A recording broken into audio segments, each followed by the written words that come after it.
Hey folks, it's Matt Zachary, and welcome to Vax On, a weekly segment of my podcast Out of Patience, right here on the OffScrip network.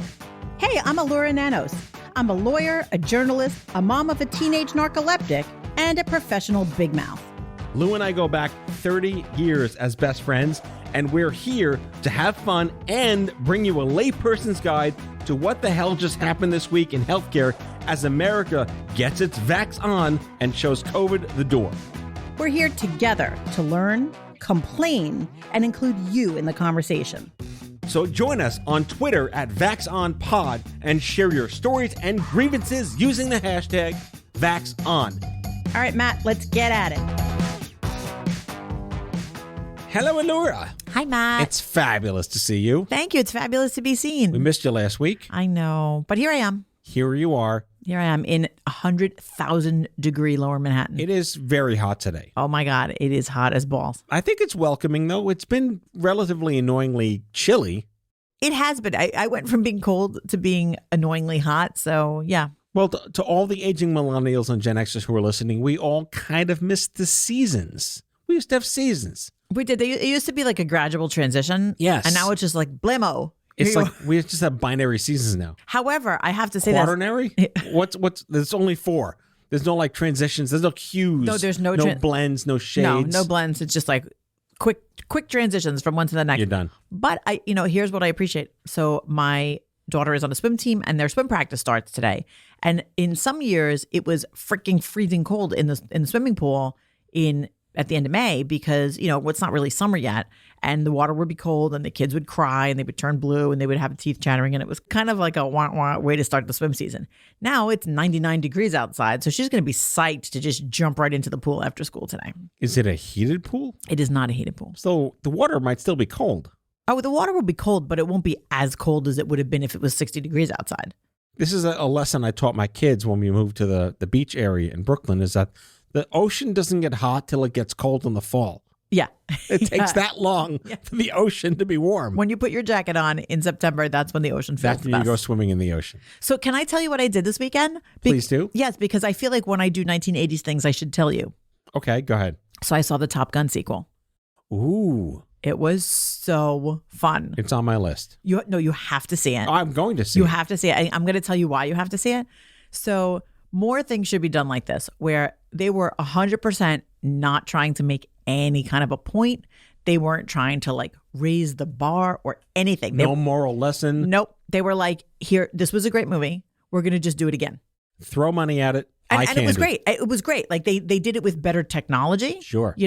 But they weren't like Top Gun 1 was fun. So like, this is the profound Top Gun. No. It was just like, here's another one. Right. And it was so fun. And everyone left the theater so happy. Generally, people like my friends don't always agree on movies. Every single person left that theater. Everybody was just happy and smiling ear to ear. So was it like heart palpitation inducing fun? I mean, yeah, it was. It was really fun. I audibly gasped at a couple of times. Really? Yeah, it was really fun. Like, and I don't generally care that much about the airplane stuff. Like, I really don't. Like, I'm watching it because Tom Cruise is fun. Right. But the airplane stuff was even really fun. Like, it was really interesting. And I was like, oh, look at that. Like, those planes are kind of cool. And like, let's watch them fly around. And that seems cool. Trivia moment. How old is Tom Cruise? Like, according to the movie, he's 28. Right? He's 59. So Tom Cruise, by the way, who generally I think is a complete Looney Tune, is so lovable in this movie. He must be a spectacular actor, because when I see him in interviews, he kind of bugs me. But in the movie, he's just Maverick. He's lovable. He looks wonderful. And he was so cool. Like, I wanted to know him. And he does all his own stunts, which I think everyone knows. I don't understand how that's possible. Yeah. I honestly don't understand. He's a risk taker. He fell on the ground in this movie so many times. And every time he did it, I'm like, if I did that, I would be dying. And he's more than 20 years older than me. Right. I was like, that hurts. That has to hurt. But he was great. It was great. Everybody was great. It was so much fun. Everyone should go see it. All right. So this episode sponsored by Paramount Pictures. Would no, that not be really. Nice? No, that would be so nice. Not really. But how are you? Did you have a nice week? I had a great week. I turned 48. Yay. Speaking of being 20 years younger than Tom Cruise, I'm 21 years younger than Tom Cruise. And how's 48 doing? You warming it up for me? I'm warming it up for you. Yeah, coming soon. Okay. Is it good? To a census box near you. Well, happy birthday. Thank you. Did you have a good cake? Did you have any cake? We had cupcakes. All right, cupcakes work. Which is good enough. It's all cake is good cake. I am says Marie Antoinette. I am a universe. You know that's all bullshit, right? Right. Like that she never said it. No, she never said it. Marie Antoinette and the cake and Betsy Ross and the flag are like the two most horrendous pieces of propaganda ever. Yep. Mm-hmm. And it's amazing. And it's hundreds of years later. Yep. And we're still talking about it, even though it didn't happen. You and your revisionist history. Exactly. That's right. You heard it revised here first, guys. All right. So what's news in COVID land? I hear it's kind of making a comeback, and there are some kind of strange side effects of progress. Yeah. So remember a few episodes back, we were sort of chuckling about the name of the COVID drug Paxlovid. Paxlovid. And we were like, wow, that sounds weird, but it's so good because it's helping people with COVID. And good news, it's totally helping, right? I think the statistics say, let me get out my trusty statistics here. Paxlovid cuts a vulnerable adult's chances of hospitalization or death from COVID by nearly 90% if it's taken in the first few days, which is great. It's like Zicam for COVID. It's amazing. I think it's better than Zicam. Way better than Zicam. It's like, what's the flu one? Not Theraflu. Why can't I remember it? Tamiflu. It's like Tamiflu, right? I mean, this is really great. That is amazing, amazing medical progress. But of course, it does come with a cost. Side effects may include... Side effects include tasting like shit the whole time you're on the drug. What, like your taste buds revolt on you? I guess so. Here's what people said. Are you ready? Go ahead. I imagine this is what grapefruit juice mixed with soap would taste like. Oh, my God. Another person said, I heard that for some people, it's a metallic taste, and I'm a little jealous because the way I'm describing it, it's like burnt, bitter grapefruit, but mixed with, you know what you try to do when you swallow Tylenol and it doesn't go down? Yeah, that failed Tylenol swallow mixed in with grapefruit. Oh, my God. That is so onomatopoetic. Yes, I was like, ill, burnt grapefruit and yucky throat Tylenol. Yeah, Ill. chewed tablet Tylenol. I feel like I could almost taste that just reading that. That's right? so bad. So, I mean... Yeah, like when you don't swallow your prescription medicine. Oh my, it's the worst. It is. It's specifically bad with amoxicillin, by the way. I don't know why. Yeah. We've all taken amoxicillin, and the amoxicillin on my throat taste is the most disgusting thing in the world. Mm-hmm. But yeah, apparently this is pretty gross. I've never heard anyone describe medication as tasting like grapefruit. If COVID makes you lose your taste... Yeah, isn't that weird? It's kind of funny, right? It's kind of like the virus makes you lose your sense of taste, but people are still tasting this awfulness in their mouth. It's pretty terrible. I mean, I guess the over-under is it's good not to die. Funny you should say that, because one person who was interviewed about it said, well, it's a hell of a lot better than being on a ventilator. There you go. So yeah, I mean, of course, none of this is to say that people shouldn't take it if it's been prescribed for them. But I just thought that was kind of an interesting little update. Like nothing comes for free. I mean, I'd be curious. It says here in Pfizer's clinical trials, 5.6% of patients reported an altered sense of taste called, I'm going to pronounce this word wrong, dysgeusia. That's the worst word ever. Dysgeusia. It is. I underlined that word because I was like, I have never heard that word before. Is it dysgeusia? Dysgeusia?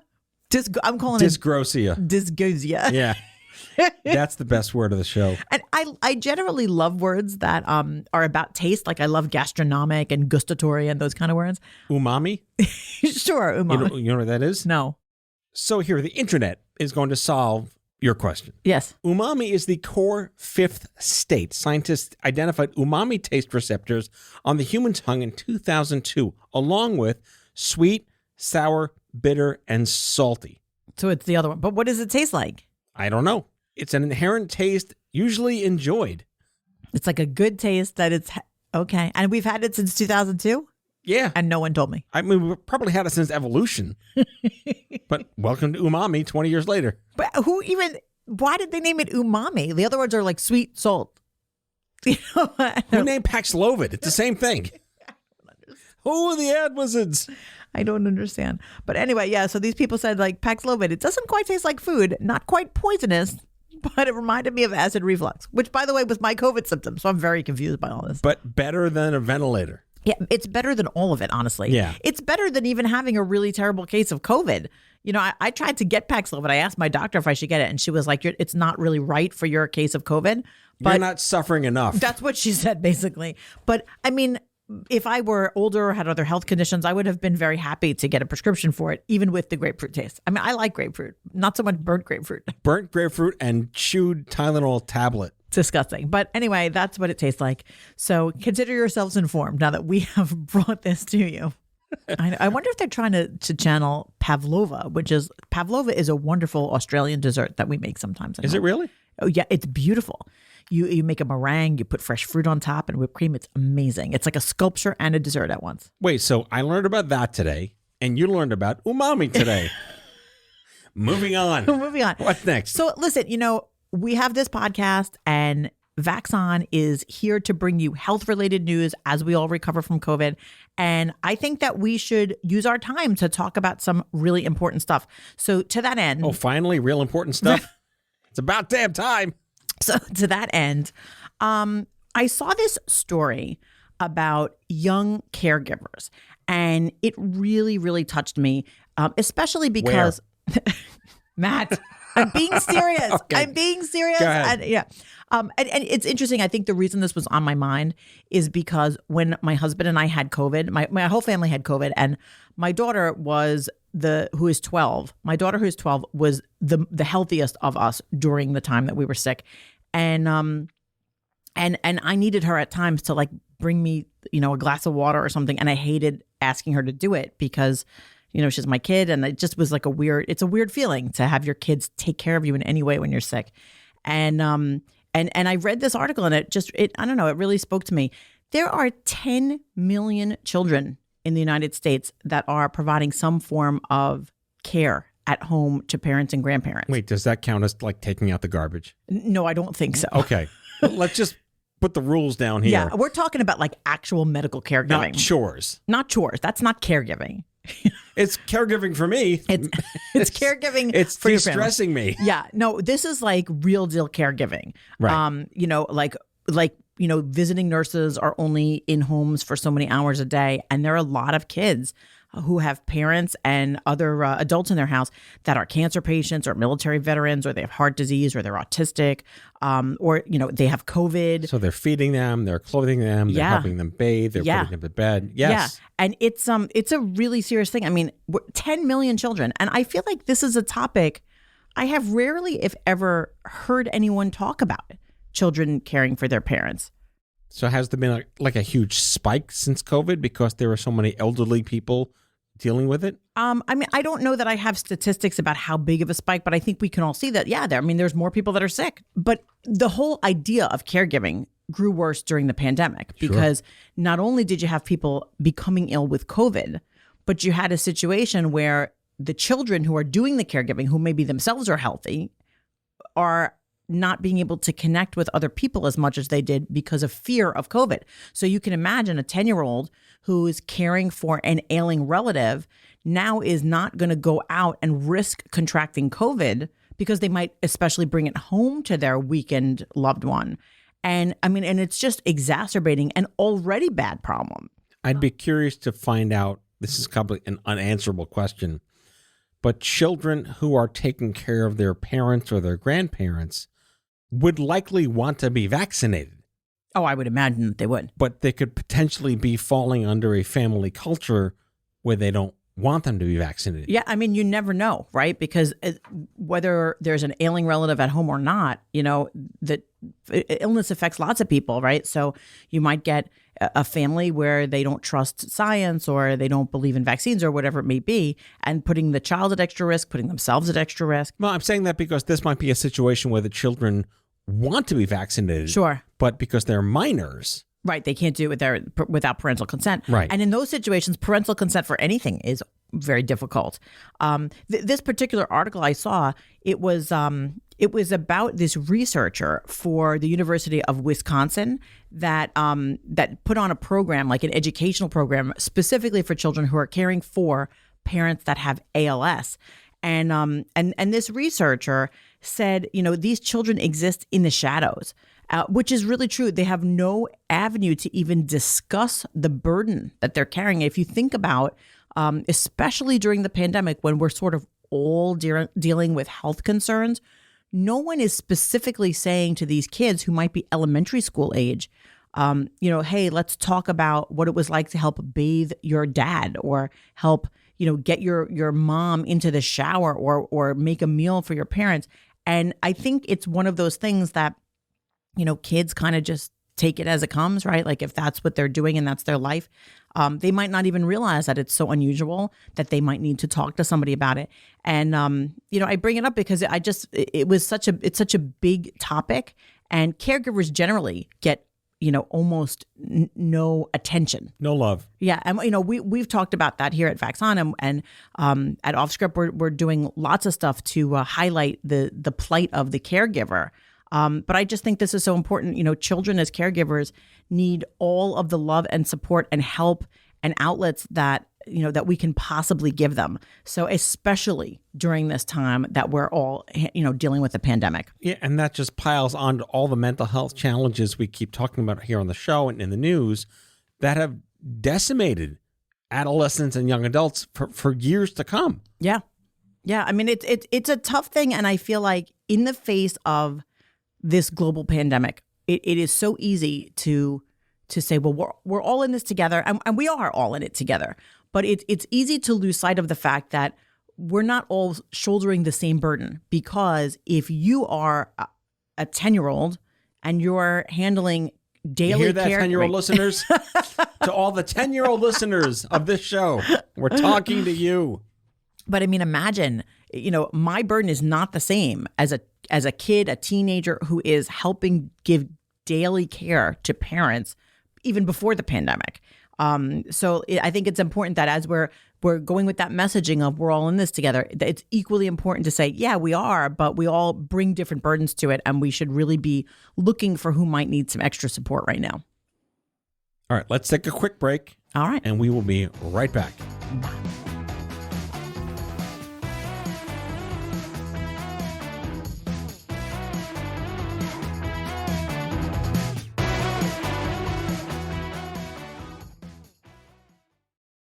Has your chronic illness made it difficult to continue working in the traditional way?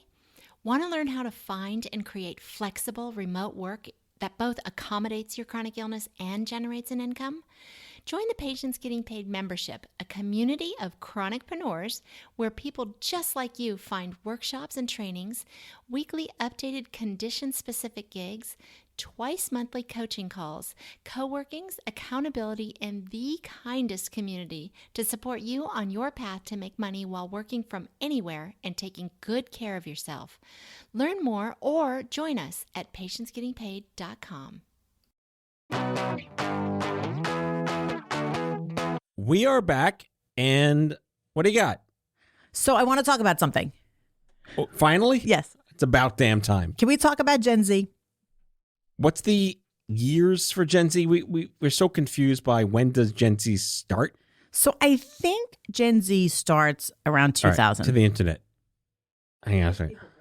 All right, back to the Google, which explains that Gen Z are anyone born between 1997 and 2012.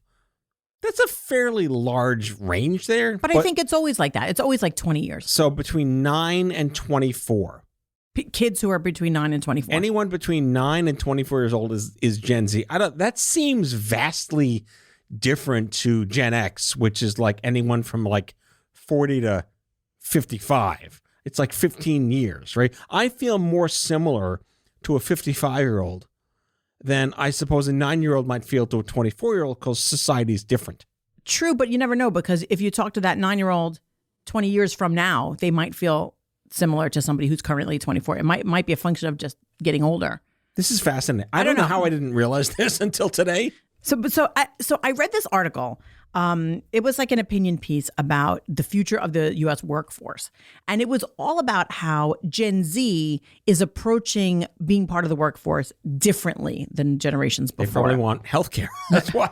Well, and it's interesting. The article suggested that especially because of the pandemic, Gen Z is like basically not putting up with any bullshit. So like if the work-life balance sucks, they're leaving, or they're like getting other jobs that they like better, and they don't want to work for companies that they don't believe in the company's mission. And they're just like basically not putting up with shittiness anywhere in their work life. So they won't tolerate Dilbert. They will not take it anymore. But I mean, and the evidence for this is that, Gen Zers are leaving jobs and getting different jobs. Now, of course, I mean, it's important to point out, young people always change jobs a lot. It doesn't matter that it's this generation. When we were the new workers, we changed jobs a lot. When the millennials were the new workers, they changed jobs a lot. That's sort of a function of being new to the workforce. So that's not specifically a Gen Z thing.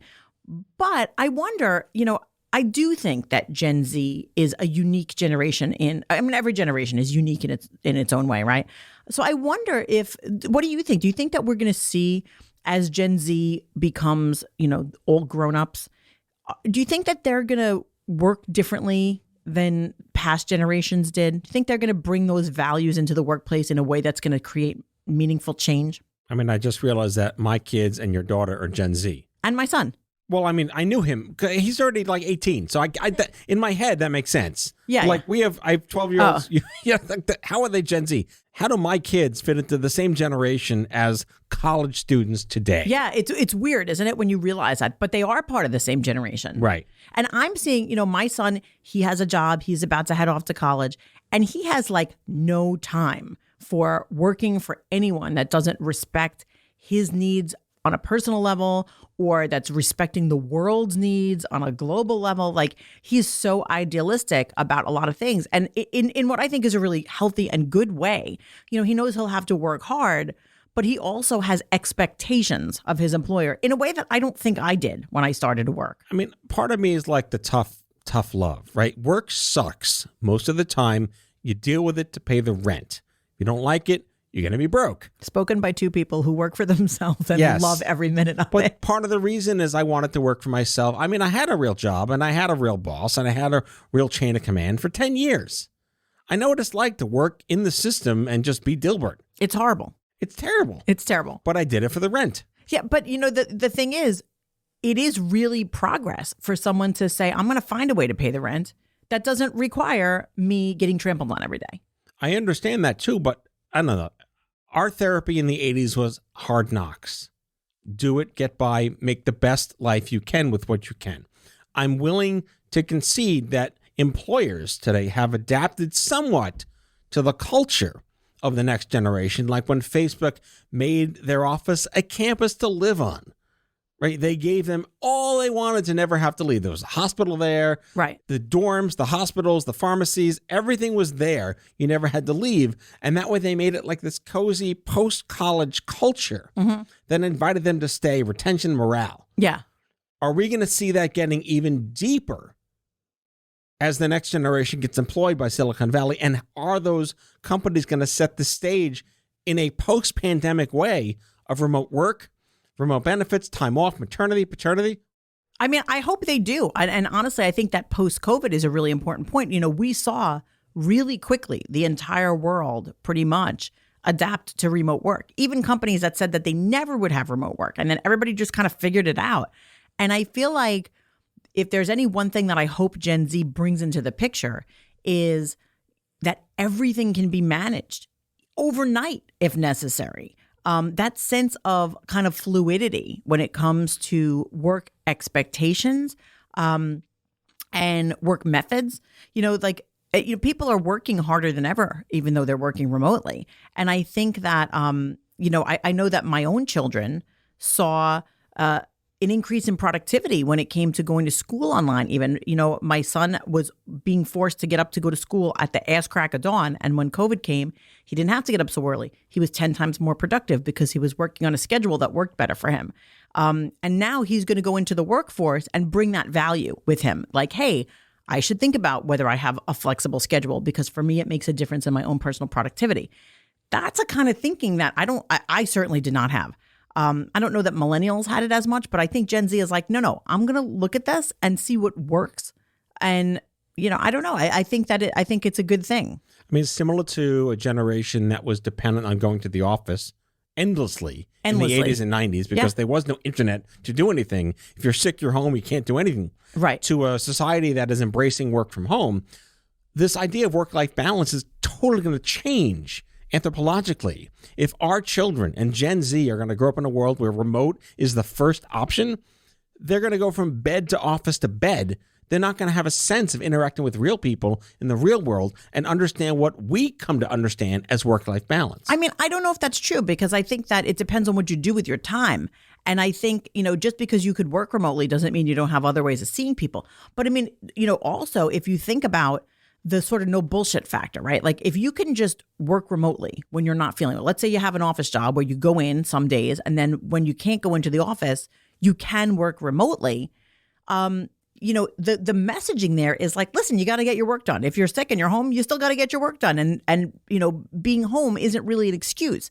It's like, you still got to get everything done in a way that wasn't there when it was like for us, you had to go to the office. And then when you weren't in the office, you were like off the grid. Right. And I sort of like the messaging of your work is your work. And what's important is what you produce and not where you produce it or how you dressed when you produce it. I don't give a fuck how you get your job done. Get your job done. Get your job done. And I think that idea of what's important is getting your job done and getting it done well. And how you do it is like sort of up to you. I think it adheres to both the school of hard knocks and the idealistic Gen Z ethos, right? Because it's like, you got to do it no matter what. That's what's important. But hey, if you want to do it in your pajamas at home, that's fine. I feel like it sort of pleases everybody. I mean, there are people, I read these stories in like People Magazine and BuzzFeed where they're literally renting vans and driving around the country and have a full-time job. Yeah. I have friends that do that. I think it's amazing. They have no home. The van is their home. The van is their home. Yeah. They just park and do their job and find internet somewhere else and then get back on the road. That's like sort of the ultimate work-life balance, don't you think? It's like the Volkswagen Beetle hippie tour with a payroll check. I mean, I wouldn't want to do that, but I appreciate because we're old. Because I'm old, right? But if there's anything I value when it comes to my work life is control over my time. To me, that is the most important thing, that I want control over my own time. And I think that Gen Z has gone into school and now is going into the workforce expecting control over their own time. And I think that's a really good thing. I mean, I hope they can go in and, shake shit up a bit. I mean, to the extent, again, I don't know why I'm perseverating on this idea of understanding and appreciating that your home is your home and you work from home, and it's a different mental culture to work from home, get lunch in your kitchen, crash in your bed. You can still get your job done. But are we losing a sense of humanity in not interacting with people in real life? And I'm seeing this now. We just had our retreat last week as the first time in the history of this company that 20, 30, 40 people who work here have never met each other before, I mean, present company excluded, got to see each other in real life. And there was such a chemistry you're not going to get working remotely. Well, that's certainly true. But I think that, at least most people I know, they're not working remotely and never seeing somebody. They're doing some of their work remotely. And then, when they have time, they go into the office or they see people in person in some way. So, I mean, I think that it's like everything, like they said in, like in Shangri-La, right? It's all about balance and it's all about moderation. So, I mean, personally, I think that the answer is work from home sometimes, work in person sometimes. But I think either way, I think there's benefits and burdens to no matter how you do work, right? I think we're going to see the end result of this anthropologic shift in 5 to 10 years.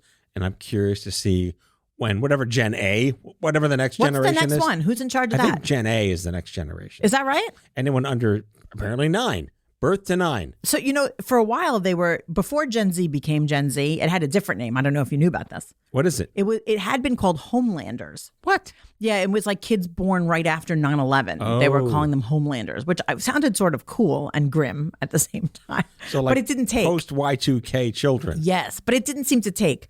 So now they went back to the letters.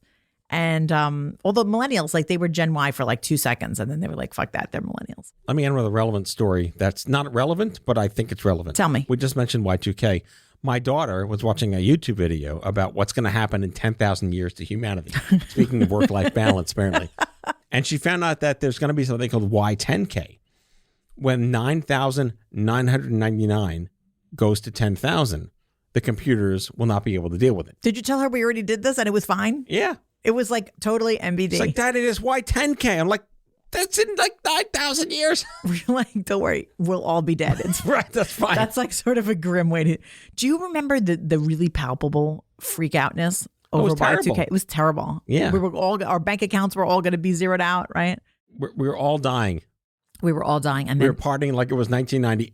and then literally nothing happened. Nothing. No. I in a weird way, They kind of fixed it, though. They really did fix it. yeah, they were like, never You know mind. why? Monetary incentive. True. Trillions of dollars would have vaporized Yeah. in the global economy True. if they didn't fix it. And they just figured that shit out. Yeah. That's the lesson. Is that the lesson of the day? That's the lesson. Is Gen Z going to figure it out? I hope Gen Z solves problems I love that Gen Gen Z. X can't, or I hope Gen X fixes boomer shit to set Gen Z up for success. I feel like I'm And we're all skipping about millennials on purpose. I'm no, sorry. I love millennials. I love Gen Z, but I feel like Gen Z, they are the snap into action generation. So Okay. like there's a problem, they fucking find a way to just deal with it. And I love that about that generation. And it's because they know they have to. Right. Right. And Yeah. and I feel like we're gonna see great things from them. And I think we're all gonna benefit from it. That's my little optimistic Gen Z loving self. Okay. To the 6 Gen Zers that listen to the show. Listen, and to all their parents. Yes. Who Stop. listen to the show? Who listen to the show and That don't- would be us. And don't shit on Gen Z. Like they're a great generation, and we should set them up for success and stop making it as hard for them as it might have been for us. Hear, hear. Soapbox. Here you go. We do it for you. You crazy kids. All right. On that note, we'd like to thank you for joining us for another exciting episode of Vax On. Elora, love to see you. See you next week. Say, Matt. See you next week. Bye.